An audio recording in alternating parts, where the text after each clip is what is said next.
Right, let's see what we got going on here. Let's see if we get all logged in. Welcome to this live show. Gotta get called into our radio, WVOE. Our friends from North Carolina. Let's see if we can get that started up here. Right, let's see.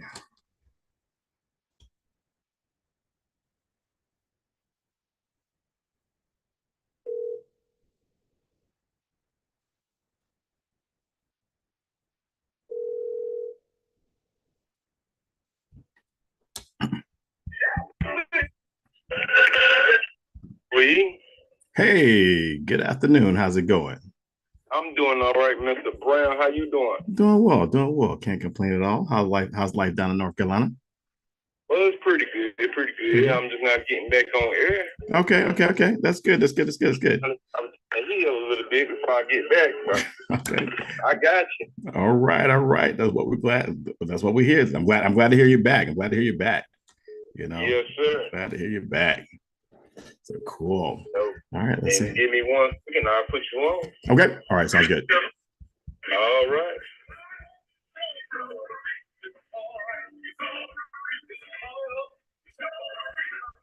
All right, ladies and gentlemen. The time now is 12:15. It's time now for Health Facts with Dr. Brown. Stay tuned here at WVOE. All right. Thank you for that introduction. Good afternoon, listeners. You're locked into WVOE, the voice of Ebony, where your health is our heartbeat. I'm your host, Dr. Christopher Brown, president and founder of PressureMD Academy, welcoming you to another enriching session of Health Facts, the show where wisdom meets wellness and knowledge is always in season. All right. So today's topic, for those that are tuning in either on the radio or checking in with our live YouTube stream. So today we're going to talk a little bit about something that kind of recently I just kind of noticed recently. Well, I guess I noticed just recently, but it kind of came to my attention in a much more intense way recently, and that is medications. Okay. So, of course, I'm a doctor, not your doctor, but I am a doctor. So, of course, anything we say on this show, you always want to, kind of talk to your doctor and verify that it fits your particular situation. And I know a couple of shows ago we were talking about the importance of primary care, and that's something that I really push because I think for a lot of people, their medical conditions, if they were to establish with a primary care early and get to know their clinician and let the clinician get to know them, I think a lot of things can be prevented. Because I see a lot of it as a kidney specialist, a lot of times where people they're either delaying care, not going to see the doc, and then when they see them, then like I said, of course they find a lot of issues that are going on. But one thing that has been an issue, and recently I had a situation where this individual really highlighted just how important this issue is, and that is the issue of your medications. Okay, the medications are quintessential or very important to your health care. And I know people are like, oh well, we need herbs and stuff. Okay, that's fine, but even those are even those are really think about it. I mean, those are still some sort of medication, a sort of treatment for you, right? But knowing your mastering your medications is very important in taking care of your health. And the reason I'm saying this is because just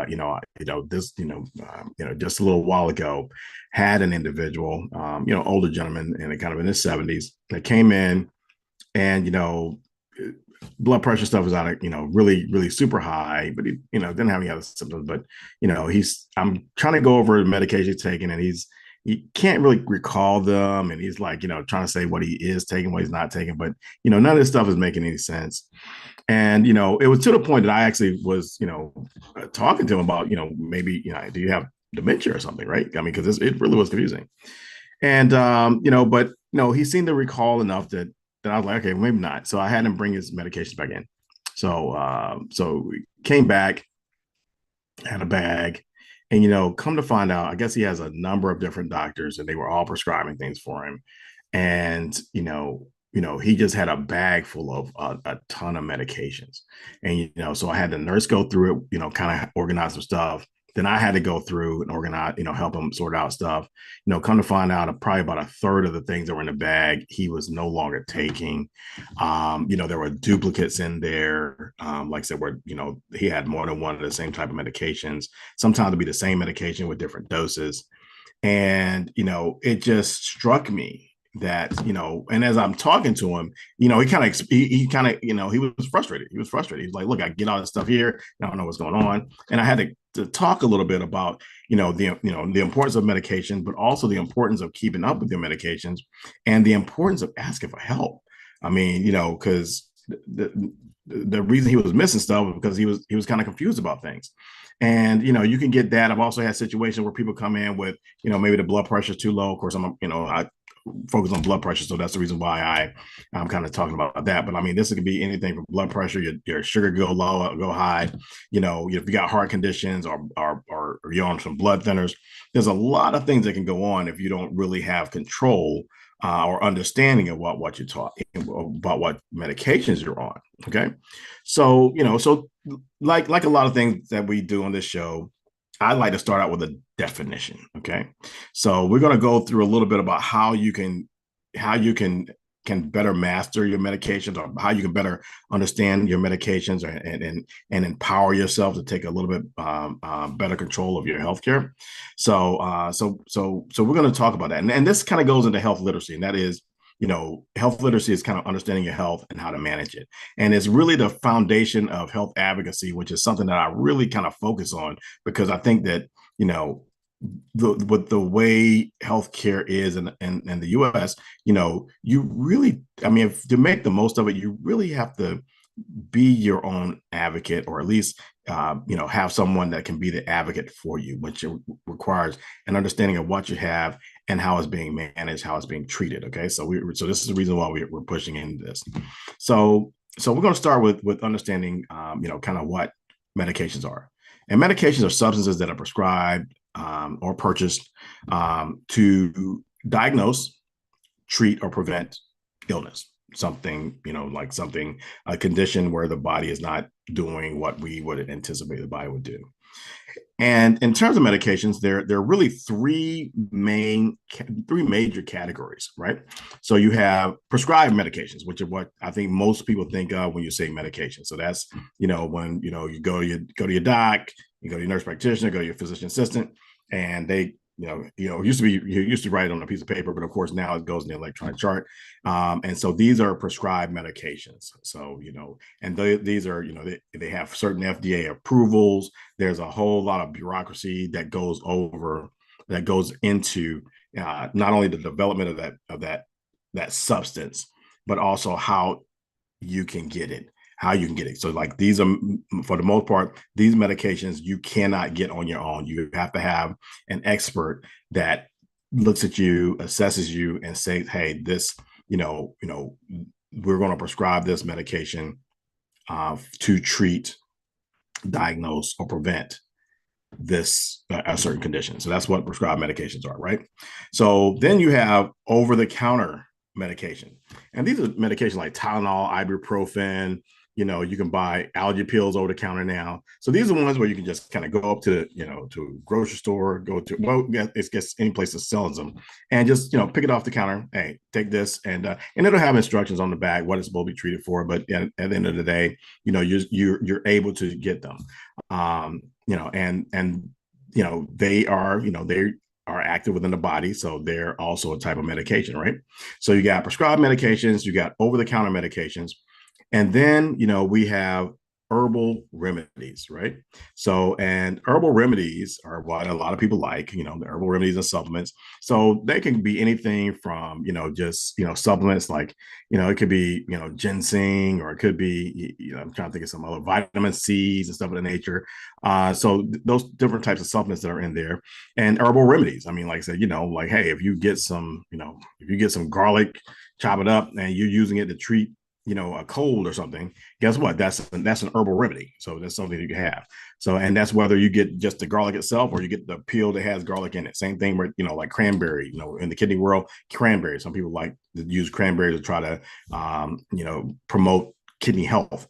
And so sometimes what happens is that people will get, they can either get uh, uh, the cranberry itself.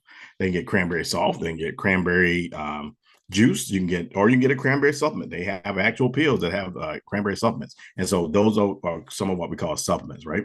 So and the reason why I'm defining these for you and letting you know the categories is because all these need to be recorded, because a lot of times, especially when it comes to the herbal remedies and supplements and stuff of that nature, a lot of people forget that these medications can interact with prescribed medication or over-the-counter medication, or they can, like I said, because they're not regulated like the prescribed medications, sometimes there can be a batch that might have something going wrong with it. Or if it's a new supplement, like I said, it may have some other effects on the body, and so that too needs to be considered when you're listing your medication. So a lot of times when you go into a clinician's office, they'll ask you for your medications. Most people will think about, the prescribed medications, sometimes over the counter. But like I said, make sure that you have a list of everything you're taking. Everything you're taking. If you're taking 2 cranberries a day and it's to prevent yourself, like put that on the list. Okay. So I want to make sure we define those medications for you. Okay. So now why am I talking about this? I'm talking about this because there really literally dangers in not knowing your medications. Okay. There are dangers. There's harm that can happen to your health because you don't know your medications or because you get confused and stuff of this nature. Okay. So there's drug interactions. Certain drugs can cancel or intensify each other.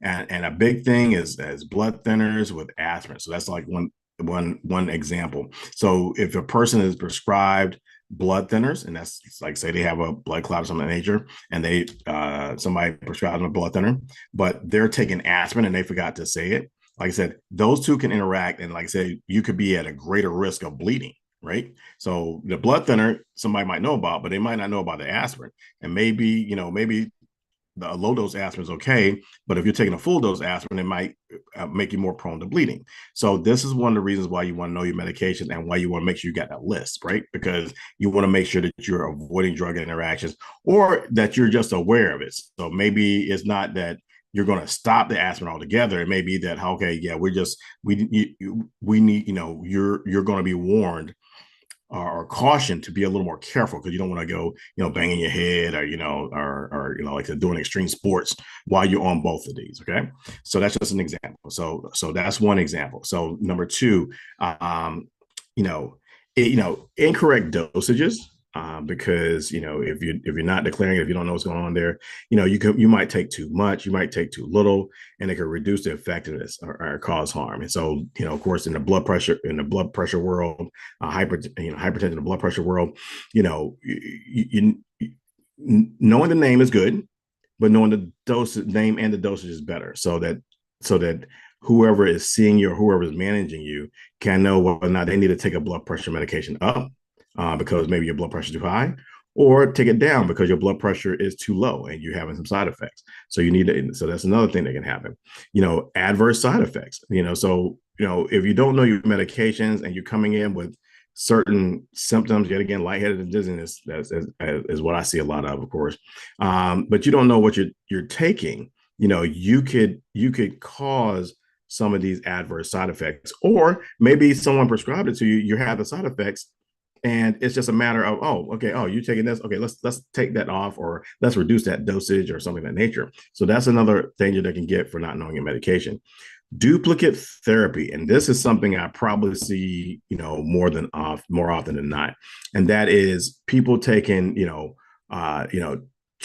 of the same types of medications. So it might be, say it's, there's a medication called lisinopril we use for blood pressure. So it could be that person has 2 versions of that medication, or it could be 2 medications that are very similar. So it might be like there's lisinopril, and then there's some other like say ramipril, whatever. So these medications are similar to each other, but you really should never prescribe them together.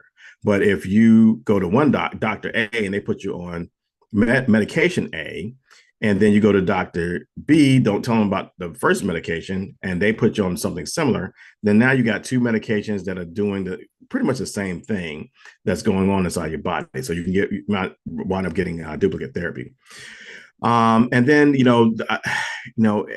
and then, then there's emergencies. Yet again, if you don't know your medications, you don't have a list, some emergency goes on, then, it may delay what people are looking for. And I think the big one is sort of the blood thinners. So you go in, you I don't know, maybe you're chopping wood or something of that nature, and you cut your foot, and you go into, it's bleeding quite a bit, and you go into the ER, and they're trying to figure out what's going on there, but you forget to tell them that you're on a blood thinner. Okay, so if they knew, they might give you some stuff to kind of reverse what you're taking earlier. But like I said, if they don't know that and you're just bleeding, because there are certain conditions where the body doesn't clot itself. So now, if they don't know you're on a medication, they're thinking in the line of, oh, maybe you have another condition, versus, hey, I'm on a blood thinner and been on a blood thinner for three months. Oh, okay, all right, let's look at this, let's reverse this. And so it just makes things go a little bit smoother whenever you or you're an advocate, or your family member, whoever's with you is an advocate and understands that. It just flows better, especially in cases of emergency. Okay, so those are the top 5 dangers of not knowing your medications. Okay, so now we're going to talk a little bit about understanding medications, because yet again, we talk about health literacy, and I think sometimes clinicians forget that, yes, we went through, you did 4 years undergrad, 4 years of med school, you went and trained for at least 3 years, 3 to 7 years of med school, and this is our world, but the average person doesn't understand how we write things in our language and stuff of the nature. And so, sometimes, it's a matter of educating people about what this is that we're doing, how we're writing things. So one of the big ones is,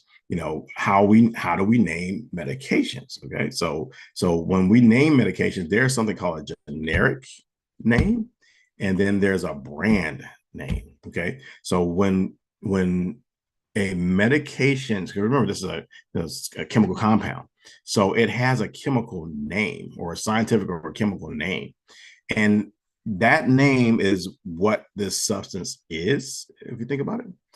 And so that's what we call a generic name. And then there's a brand name, and the brand name is what they use for marketing. So it's like, a car. So you got a car, but then, like I said, is it a Ford? Is it a I don't know, Chevy or whatever? It's kind of kind of the brand name that is used to market this particular medications. So for an example, I talked about that medication lisinopril. Why? Because it's a pretty well-known medication. So there's a medication called lisinopril, but it has a brand name, and the brand name is Prenavil or Zestril. So those two names really represent the same thing, but the lisinopril is a generic name. The Prenavil is that brand name that whatever company came up with, how they're going to use that for marketing. So and for this one, I mean, I think they're fairly similar. They sound pretty similar, but a lot of times the generic names are really the more complicated names. Usually they'll have, like I said, this kind of long name. Sometimes it's difficult to pronounce. And that'll be the generic name. And then they'll come up with a brand name that will be a lot easier to remember, a lot easier to say. And it's because that brand name is used for marketing, whereas the generic name is used more for research, and research and tracking. So that's where that comes from. Okay. So in this case, both of them, like I said, the generic name, brand names are both the same. Typically, the brand names are going to cost a lot more than brand name medications are going to cost a lot more than generic names. For the most part, they're the same medication, right? They're the same medication, but it's kind of like whether you get Fruit Loops or Fruity Loops, is basically what it is. It's kind of the same concept. So generic versus brand name. So make sure you know that. And then, then the question becomes, how do you being able to read the bottle, because the bottle's got a thing on there, right? So you want to be able to read the bottle. And so what typically, the way this typically works is that there is there's certain information, really certain information that really has to be on that bottle in order for this medication to be prescribed. Okay. And so one of the things that I would tell people always, the first thing you look for whenever you get your medication bottle is your name. Okay. So make sure your name is on the bottle. So that way that you're confirming that this is your medication. Okay. So for the most part, you should be fine. Especially if you're going to go pick up your medication from the pharmacy, because they're there to pick it up. They're there, they're writing it out, you're talking to you, the whole 9 yards.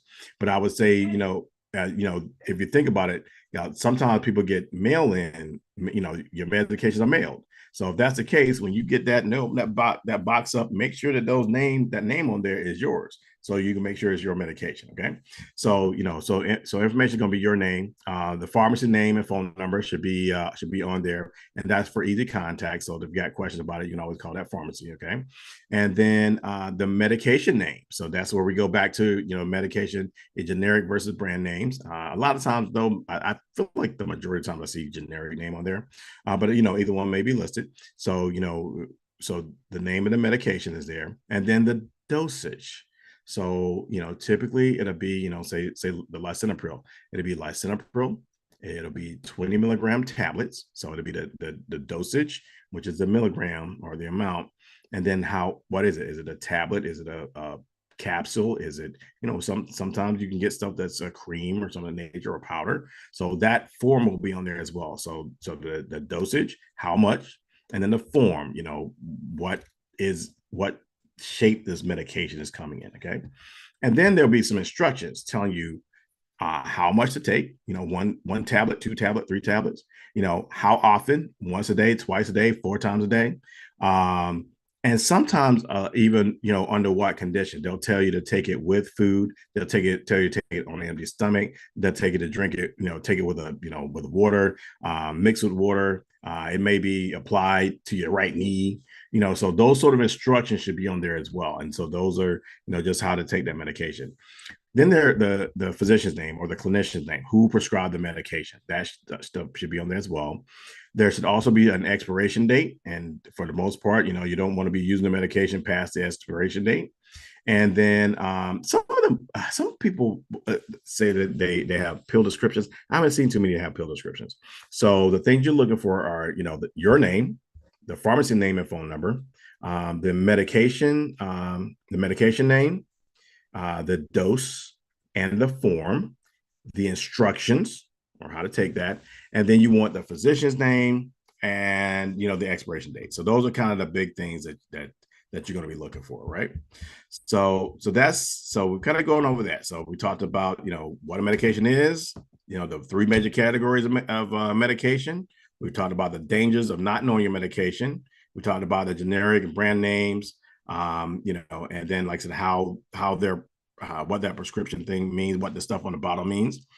And then this is probably the bigger thing. This is where it gets a little tough, and that is how to keep track of your medications.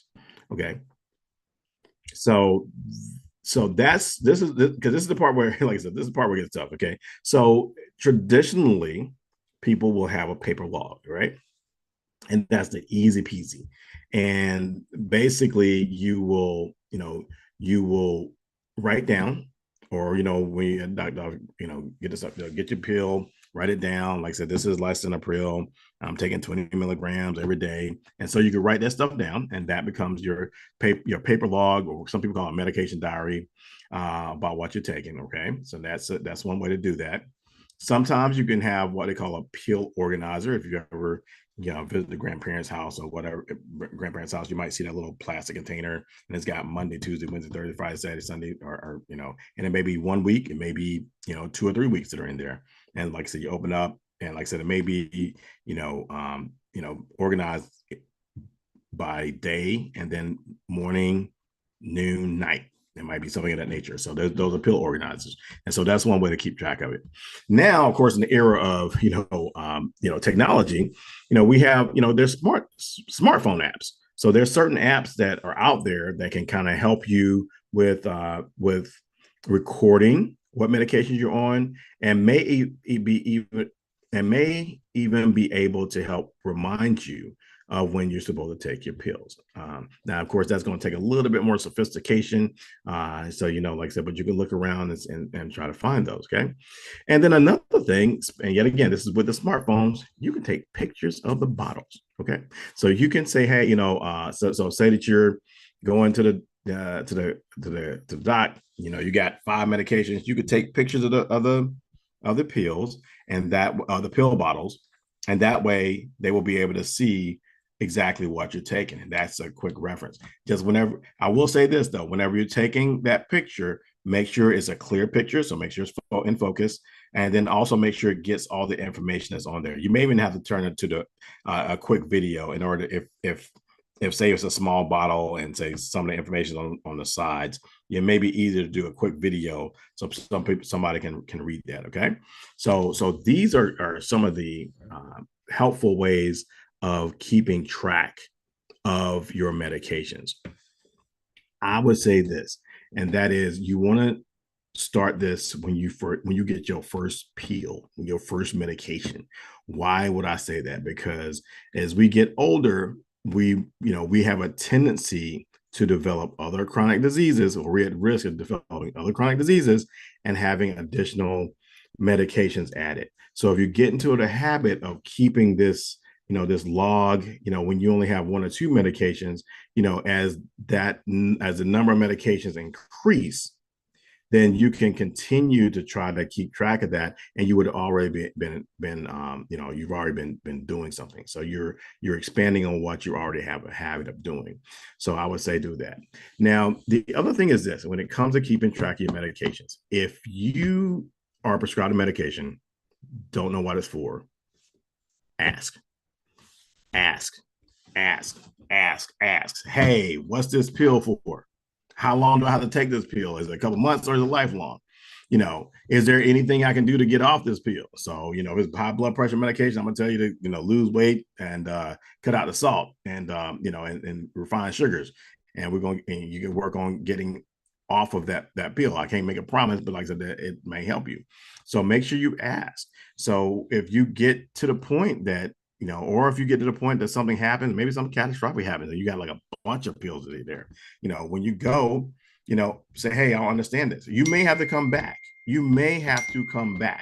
And have a special medical visit to make sure everything is organized and stuff of that nature. So I always tell people to make sure that they ask, make sure they understand, and make sure you keep track, because this is very important. And like I said, maybe the doc or the clinician doesn't have space, or this is not their wheelhouse, but they can also get you plugged into other resources that can kind of help you with tracking stuff. But if you're having trouble, always ask, because it's better. I think all clinicians would rather you understand this, so that our treatment that we're providing for you, or that we're prescribing for you, is done properly. Okay. So if you get confused or anything, then I make sure you ask. Okay. So overall, I would say that these are, what I would say are the most practical tips for, mastering your medications. And I can't emphasize enough the importance of doing this. The other thing that's important is that if you are not taking a medication, always tell your doc. Don't sugarcoat it. Hey, I didn't take the medication. And the reason why, I forgot, it could be as simple as I forgot. It could be, you developed a side effect. Somebody prescribed your medication, you started getting a rash and you stopped taking it. Well, that needs to be reported, because it needs to be recorded. You may have an allergy to that medication. And if you got an allergy to that medication, that needs to go inside your record, so that no one gives you either that medication or any medication that's similar.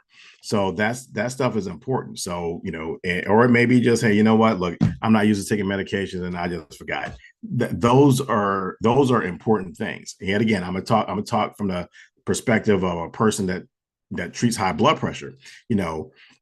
I've seen conditions where people will come into the hospital and they have 4 or 5 medications.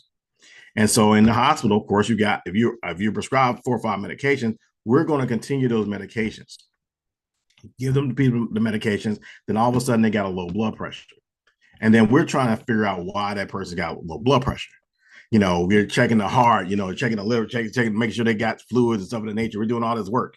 Come to find out, they have not been telling their physician that they haven't been taking it. So every time they come in, they got high blood pressure and they get another pill or increased dose of the pill. And so that keep going on. And then you go in the hospital late again for some emergent issue. You get the medication because that's what's on your list. And then all of a sudden you're having this medical crisis because you never told anybody that you weren't taking the medication, and people thought that the medication just wasn't working. So I've seen that stuff happen before. So there's no reason to not be honest about your medication usage. If somebody prescribes it, take it. If you decide not to take it, tell them. Like I said, that like at the end of the day, we can't force you to do anything. So if you say I don't want to take that pill, I don't want to take that pill. But I would first say, hey, I didn't take that pill. This is the reason why. And if it's a side effect, 9 times out of 10, there's another medication that may not have that same effect on you. They can switch it, treat whatever is being treated, and you can go on with your day and get your situation sorted out and be a little bit healthier. But if you don't communicate that stuff, it makes it very difficult to provide proper treatment and management. Okay, so make sure you do that. So now, as always, we like to give you a few resources to help you manage your medication. So there's a place called Medline Plus, and that's an NIH website that can kind of help you out. There's drugs.com pill identifier that can help you identify pills by shape and colors. There is a My Med Schedule Plus, and that's a medication tracking tool. AARP has a prescription app, and that's for seniors trying to manage multiple prescriptions. So there's a number of different things that you can do in order to help you keep track of your medications. Other things, there's like a app called MediSafe. There's My Meds. The American Heart Association actually has a printable medication chart. So there's the American Heart Association. And then the National Institute on Aging has a medicine record. There's also a PDF that you can download as well. So kind of like I said, I know there's a lot in this short session. However, I think that it is super important. It is super important that you understand, what your medication is for, what a medication is, why you're on a medication, that you are transparent with everything that you're taking, and make sure that stuff is in your medical record. That if you're prescribed a medication, that you communicate if you're having any issues or you got any questions, and that you keep an accurate record, and make sure that every clinician that you go to updates that record.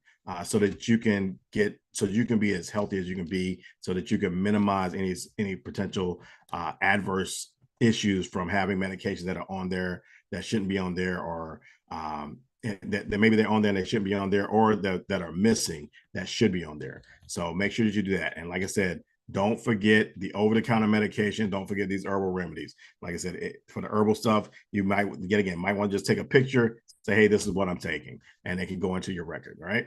So thank you all for tuning in for another session of Health Facts. I really appreciate you tuning in. As always, you can always call into the station if you got questions. You can always go to the website, www.PressureMD.com. And of course, you can always look at the recording on YouTube. And hopefully, everybody stay safe out there. Let us know if you got any questions or suggestions. And cheers to your health. All right. Thanks a lot. All right, ladies and gentlemen, that was Health Facts with Dr. Brown here at WVOE. We'd like to thank him for joining us on today. I'm your host, Mr. Lopez, and it's sponsored by